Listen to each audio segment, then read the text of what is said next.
Well, it's a special day, another great unity song. It's a special day. I have been longing for a long time to build our awareness that our unity family, globally, is far greater than the wonderful folks sitting within these walls. We have friends of like mind and heart throughout this country and throughout the world. And I wanted to make an effort to help you realize this by meeting some extraordinary people. Our guest today, Reverend Kathy Harwood Long. We've known each other for a few years. We always have a good time connecting at conventions, but she's moved into some very important work. First, she is president of our Great Lakes region, which is a region of 8 states, of which we belong, from Minnesota to Ohio, from Michigan to Kentucky.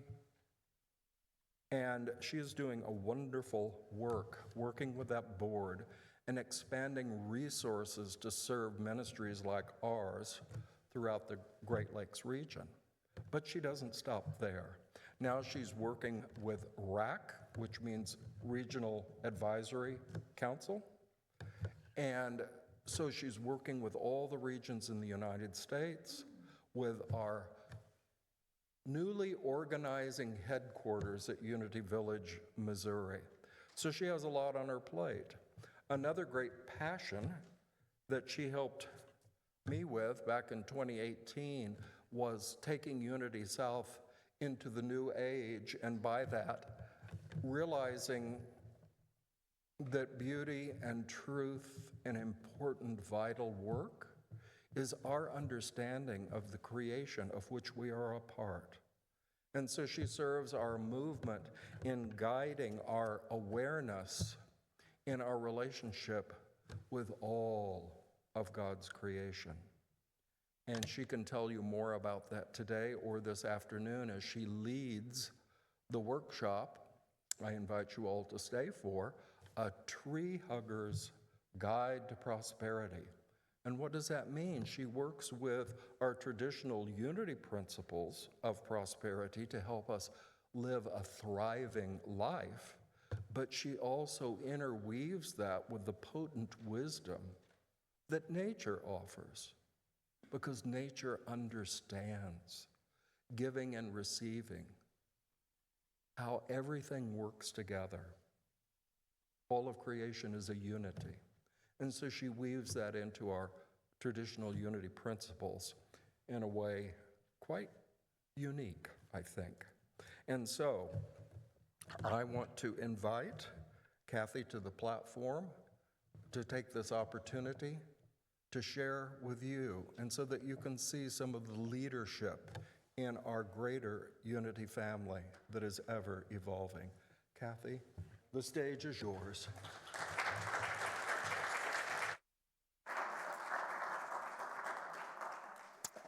Well, good morning, Unity South. It's a delight to be here with all of you, and I want you to know that when I leave here, I'm going to be bragging about this ministry, and I mean it sincerely. There is so much goodness, so much spiritual depth here, and I have felt it this is my 4th day coming to visit, and have been with your board of trustees and their board retreat for the year, and this is a place to let the whole movement know about, and I intend to make progress on that. So there you go. I'm going to invite you to share with me. I bring pictures when I come to the different unity ministries, pictures that are very dear, very near to my heart.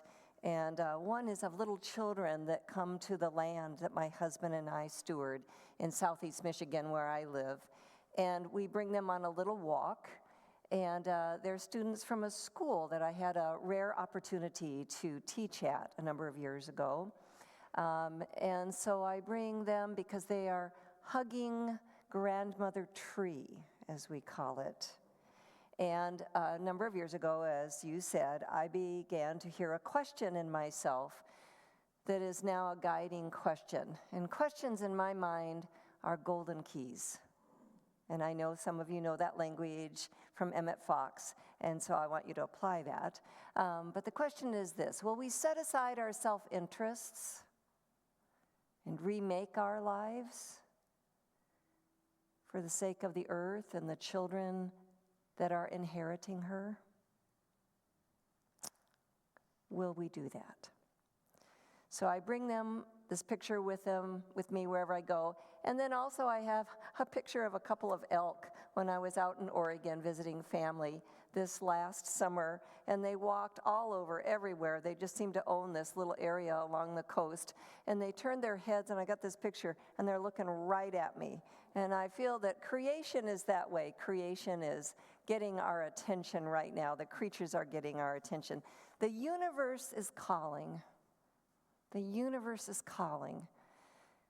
It's the title that I chose for forming a message today. It's what I heard within myself. So I share it with you. The universe is calling. Are we listening? Are we listening? It's actually the title of a book that we know here in our Unity movement, years ago authored by Eric Butterworth, one of our most prolific writers who held up for us an understanding of God as principle.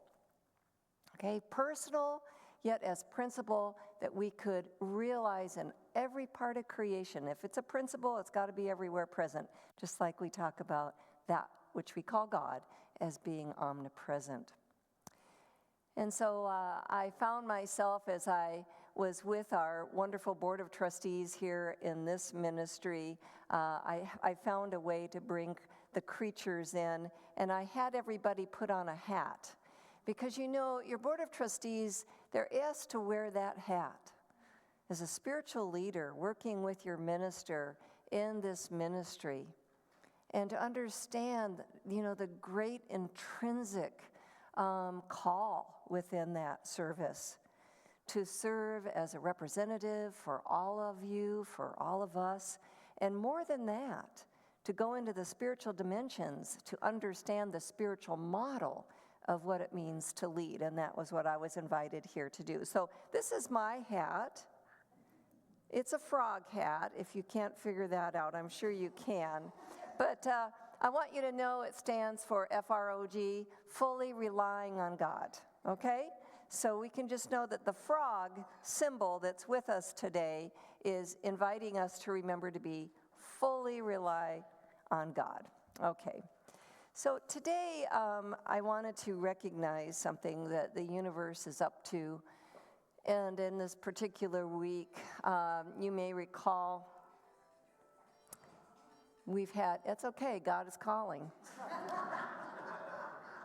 Probably saying, Kathy, get on with it. You're doing a lot of extras right here at the beginning, but I want to build those connections with all of us, of course. How many of you saw the imagery coming from Artemis 2? How many of you watched it as it came back into the atmosphere, a ball of fire coming to Earth? If we were to show this to little children, they would not understand what's occurring. Am I correct? And how is it that we think we understand? But we do this. We have this huge capacity to design and to engineer and to go around the moon and come back and actually have a safe experience. We're so grateful for those astronauts. It's phenomenal. And at the same time, we can go into the insanity called war. It's just, it just is dumbfounding. Dumbfounding. We are a curious species, no doubt. But one of the things that I'd like for us to choose to see, and that requires some willingness, is that our species seems to be designed to go places, to move across this earth, to move out of our atmosphere, to build and design something that can go out into the cosmos and send us pictures from Mars, right? I mean, look at us. So there is that which is evolving through us that we want to pay attention to, because the universe is calling us out. It's drawing us out. For what purpose? We're going to spend the rest of our lives asking that question, as will every single other generation. Great question. Golden key. Number 2. So we want to be with this experience that we're in right now and ask this question. I think of the disciples, since we just had Easter, I think of the disciples as they are in a time of profound grief, confusion, shock after the crucifixion of Jesus, and then, of course, attempting to comprehend there is somehow, some way, there is a risen Christ reality that is knocking at their hearts over and over again. Can we even try to imagine? It would be like children trying to figure out that a ball of fire falling into the ocean has living people in it. How can that possibly be? We may never truly comprehend it, but the question will continually compel us. How is it that that which seems to have died can rise again? Golden key number 3. Are you collecting them with me? All right. So we want to think about those disciples, those followers of Jesus, because they surely were asking questions, and they were drawn out, they were drawn forward, and they continued on, even though they must have not had a clue really what to do next. And does that sound familiar to our lives sometimes? You know, I want to just be with you in this heart way. Most every single day when I get up for what I call my RPMs. You know what RPMs are in a car? We used to have those little meters in our car, you know, they'd show us that we're revolutions per minute. We were gaining some RPMs. You can get up in the morning and you just want to hug that bed, but we got to get up. So we can develop some RPMs with a little reflection, prayer, and meditation. Okay? RPMs. Isn't that clever? I like it. It's a Kathyism. Okay, so the thing is that when I show up for my RPMs, I would say most days I find a lot of tears. Find a lot of tears flowing. You know, in the confusion of what's going on in our world. And I think about my young son, my youngest that lives here in the state of Minnesota, and my daughter-in-law. They were married a year ago. I think about them. I'm sure you think about your children if you have the blessing of caring for children. And if you don't have biological children, I will affirm with you that you have the blessing of caring for children, because it takes a whole village. It actually takes a whole global community for us to take care of our children today. It requires of us. This is the universe drawing us out. What's the universe up to? It's drawing us out to understand that we are a whole family, that we are a whole community of beings that are given these gifts, really, these blessings and these spiritual gifts to put to use. And our children require us. When I had a student at 9 who said he didn't think the earth would be around when he was an adult, I knew that in our unity movement that we had to quickly realize that we have a teaching that we are immersed in of 12 spiritual powers, and how essential it is for every single child to realize that they have a power that is omnipresent and it's working in them and through them.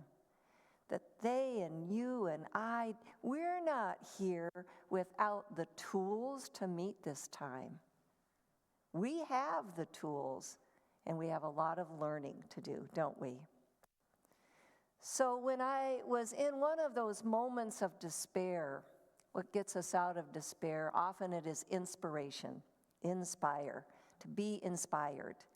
And I came across this news, and it inspired me. I found it in a news source called Nonviolence News. If you're not aware of that, I recommend it. Here's what I read. The people of the Twin Cities of Minnesota will be honored with a John F. Kennedy Profile in Courage Award for risking their lives to protect their neighbors and immigrant community members from an unprecedented federal law enforcement operation peacefully defending the human rights and values that serve as the foundation of our constitutional democracy. You're well aware of this. Maybe you didn't know that the John F. Kennedy Center Profile of Courage exists, but it has been given 2 this year, only 2, and one of them to all of you. It goes on to read, the people of the Twin Cities responded with extraordinary courage and resolve. Tens of thousands took to the streets to peacefully protest federal overreach and threats to immigrant families and constitutional protections, while others documented enforcement activity and alerted neighbors to federal agents' presence. Faith leaders, that's all of you, organized.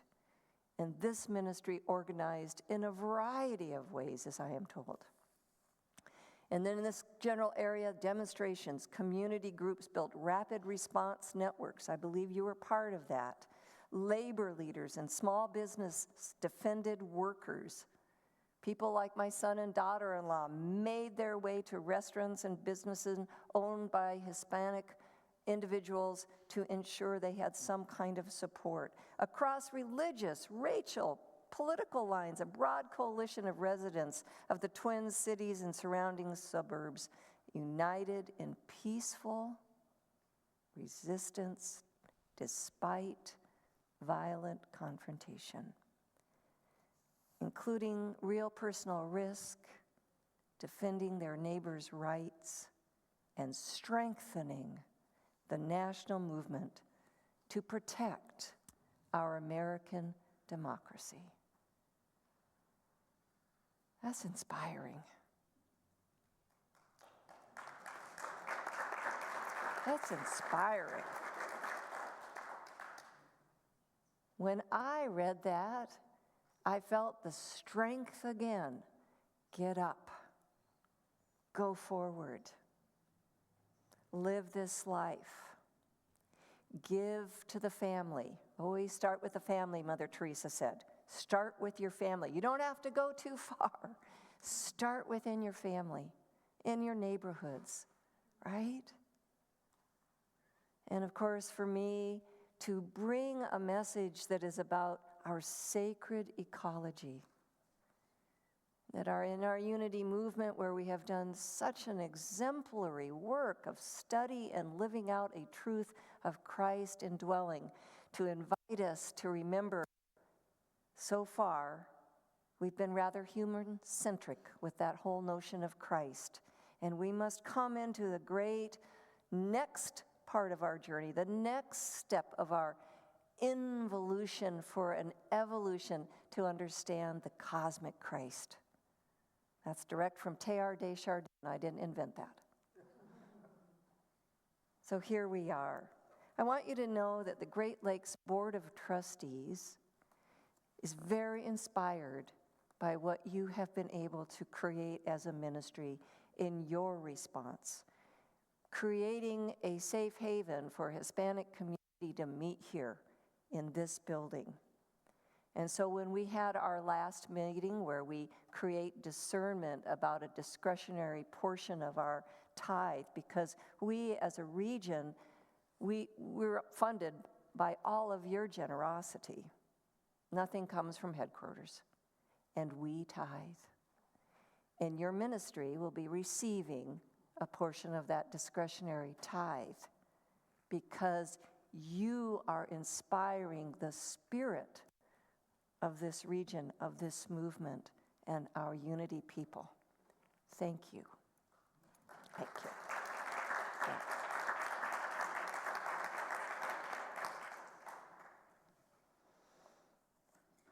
You know, when I think about what expands our hearts, as I mentioned to you during those RPMs, I had a guidance actually about going forward. How do we go forward? I heard the words, go forward. But how do we go forward when we face something that seems impossible? The obstacles that are before us, the questions that seem unanswerable in our personal lives, in our society, in our families, our relationships, in our work. I know when I listen to my sons, one's a 20-something, one's a 30-something, and I hear about, their work life and these questions that do seem so like almost impossible to answer. But I discovered in the conversation with my dear spiritual mentor that your Board of Trustees has heard about over and over again, Reverend Jim Rosemergy, who is a longtime Unity minister. Perhaps you've read some of his many books or experienced him before at our conferences. We get together in Zoom, on phone, whatever, regularly now for, 25 to 30 years. It's been that long. He and Nancy are dear friends. I said, Jim, I just get this message, go forward, go forward. And I'm dealing with it seems almost impossible, unanswerable question in my life right now. And he got all excited. Go forward. He said, do you know that those are the divine words given to Moses when Moses was with the slaves that were leaving Egypt, and they're standing there at the Red Sea, and of course, the Pharaoh has sent out all the guards, chariots, whatever, and they're coming after him. Did you know that's the divine guidance? I said, well, no, I did not. He said, well, yes. He says there are 4 distinct divine messages in that situation as they faced the Red Sea that was not crossable. There's a message in actually understanding this, because it's kind of, you can almost imagine in your mind, they couldn't go back, right? Because back meant going back to slavery. That's not an option. They couldn't just stay there, and they couldn't go forward. I want us to hear that, because there are times in our lives where if we can just understand this is a part of a spiritual kind of, it's kind of like a stew or something. It's like this concoction that when we start waking up to that feeling like I can't, and I don't know what to do, I can't understand, God can. And that's the movement within us. We eventually open up to the higher power, to that which is greater than self. You can call it God, Jehovah, Allah. Friend is my favorite word. And the first words that come in that printed story, of course it was a story that was passed on over generations before it was ever written down, but the first words, the words that they wanted to remember, fear not. And I like to remind myself that you don't get a message to fear not unless you have fear. And so what we can recognize in that is that when we feel fear, when we experience fear, which just seems to be along for the ride, has anybody figured out how to get rid of it? I have not. There's no garbage can in the sky. It's just along for the ride. But it doesn't get to lead, right? Our wonderful Elizabeth Gilbert in her book, Big Magic, talks about dealing with fear. And she says, she gets in her car, she's going into a new project, whatever it is, she's like getting into her car, and fear always is coming along. And she gives it a few messages. Get in the back seat. You don't get to tell me what's on the radio station. You don't get to tell me which direction we're going. You don't get to, she just gives it a few messages, but it's coming along, okay? So fear not then is the spiritual uprising of, wow, I don't really have to listen to fear. It may be there, but I don't have to listen to it. The second really powerful message for us in this time, how similar this time is and will be probably in the future for my own children and your children and our grandchildren and our great-grandchildren, right? And how many of our ancestors, I always like to remember our ancestors when we come together, how many challenges and obstacles they came through where it didn't seem possible. It was impossible, but here we are. The second message is stand still. Well, that doesn't seem right. Shouldn't we run? I asked the board yesterday in the board training, what do you do when you have fear about doing whatever project, something that's up for you? Do board members remember your answers? What do we typically do when we fear? Anybody got a input? Courageous enough? Run. Hide. Procrastinate. Jim Roseberg said that's what he does. He sits on his butt and does nothing. Okay, so stand still is really helpful for us to think about. Don't run, whatever. Stand still.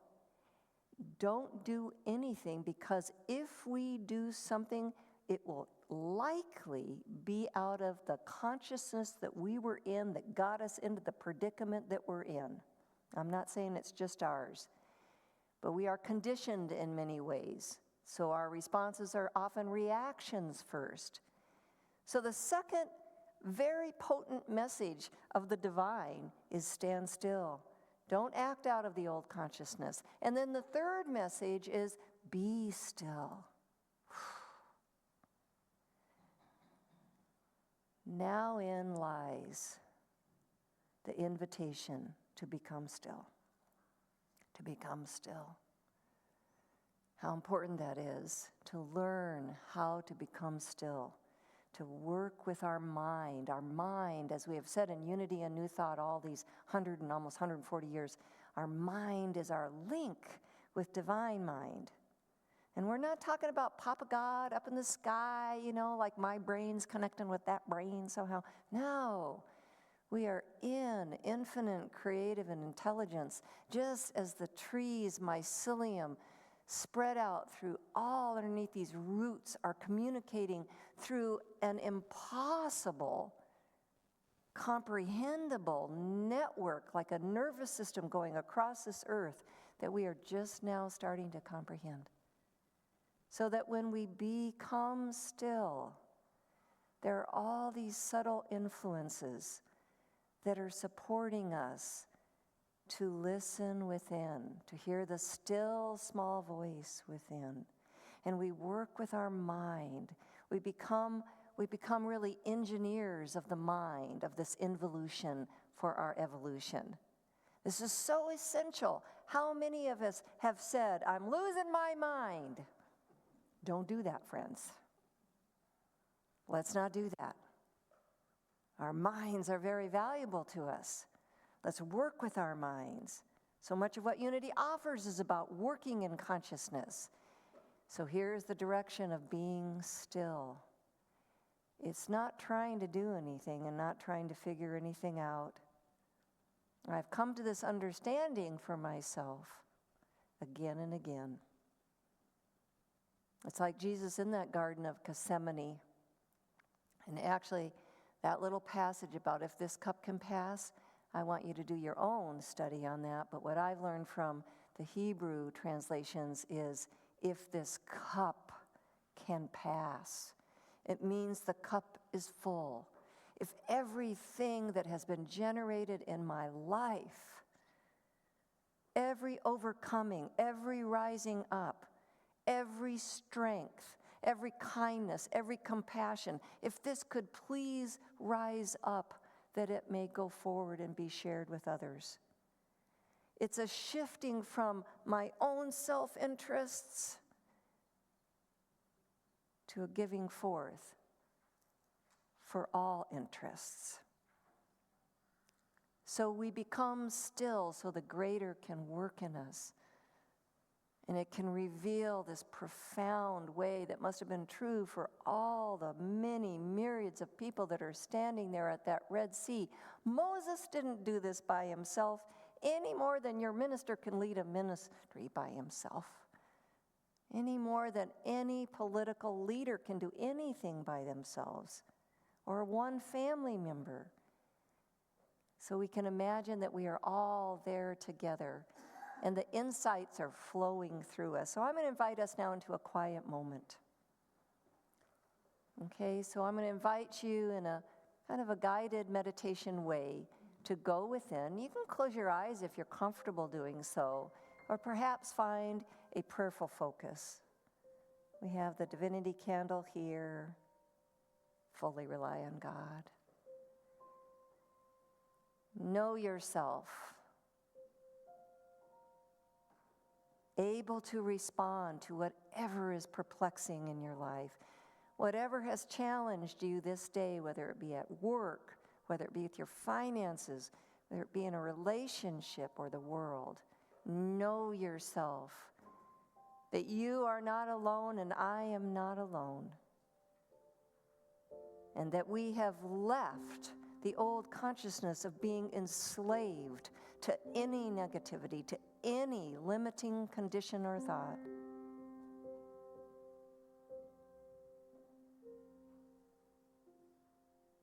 And oh, Father, Mother, God, oh, beloved oneness that has worked through us all these years, thank you for this holy ground. And I and we are standing still. And we are willing to become still, open, receptive, listeners and watchers for the universal truths to make themselves evident to us right here and right now. And we do this together quietly.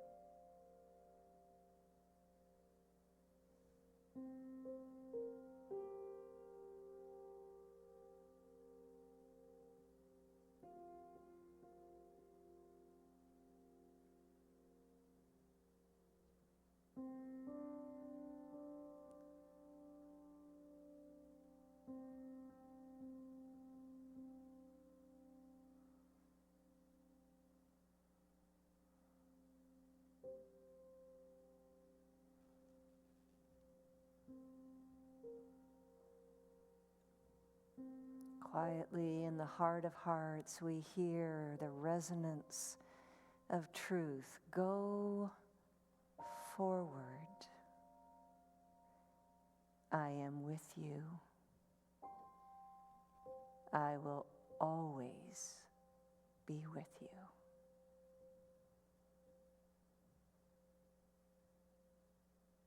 And we give thanks for this truth. And we dedicate this spiritual practice of listening and the truths we hear. We dedicate this to the children, to the families, to all those right now that may be imprisoned in mind, body, or spirit, to those that are hungry, searching, longing. And for the water and the earth and the air and all living creatures. And so it is, amen. And as we hear these words together again, and I'm going to ask you to repeat them with me, and then I want to read a poem.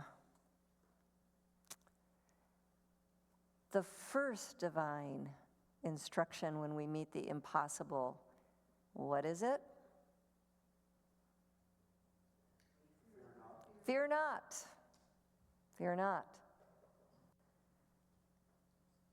There we are with the impossible before us. The second divine insight. Stand still. We will not act out of that old consciousness. The third divine insight. Be still and know that I am God. And then that fourth insight, go forward. And the great classic story of Moses and, of course, these amazing Hebrew people. And we can think about what it was for them going towards an idea, a vision of a promised land. Moses himself never walked onto that promised land, but he knew it within, and he led from within. Israel has not found peace as a country. They have not demonstrated the promised land, but there are many people there, like you and I, that know the promised land within. So here are the words of James Dillett Freeman, poet laureate for our unity movement so long ago, who wrote this prayer, really, after the death of his wife, Catherine. He heard these words in her voice, and he heard the words of God. This is what he told me. This prayer, this poem, really, went with James Irwin on Apollo 15 on a moon mission. So will you receive this with me? What is inherent in the insight, go forward? These words. Do you need me? I am there. You cannot see me, yet I am the light you see by. You cannot hear me, yet I speak through your voice. You cannot feel me, yet I am the power at work in your hands. I am at work, though you do not understand my ways, and I am at work, though you do not understand my works. I am not strange visions, I am not mysteries, only in absolute stillness beyond self can you know me as I am. And then but as a feeling and as a faith, yet I am here, yet I hear, yet I answer. When you need me, I am there. Even if you deny me, I am there. And did they do that on that walk to the promised land? Yes, they did. Even when you feel most alone, I am there. Even in your fears, I am there. Even in your pain, I am there. I am there when you pray, and when you do not pray, I am in you, and you are in me, and only in your mind can you feel separate from me, for only in your mind are the mists of yours and mine, straight out of your poem.